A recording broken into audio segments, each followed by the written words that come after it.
রুমা যা কিছুই স্পর্শ করত তাই সঙ্গে সঙ্গে খাঁটি সোনায় বদলে যেত কিংবা নতুনের মতো চকচকে হয়ে উঠত। একদিন পিপাসা পাওয়ায় সে একটি ভাঙা মাটির গ্লাস তুলতেই সেটি সোনার হয়ে গেল। রুমা নিজের এই অদ্ভুত শক্তি দেখে ভয় পেয়ে গেল। রুমার প্রতিবেশীরা তাকে দেখে হাসাহাসি করছে এবং ভয় পাচ্ছে। চারপাশের মানুষ তাকে দেখে বলতে লাগলো, এর কাছে যেও না, ও সবাইকে শেষ করে দেবে।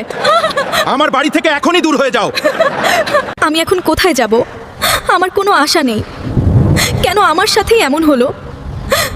নিরুপায় হয়ে রুমা কাঁদতে কাঁদতে শহরের একটা ভাঙাচোরা পুরনো অনাথ আশ্রমের সামনে গিয়ে বসল। রুমা, তোমার এই শক্তি কোনো অভিশাপ নয়, এটি একটি আশীর্বাদ। তুমি চাইলে পৃথিবীর সমস্ত ভাঙা জিনিস জুড়ে দিতে পারো।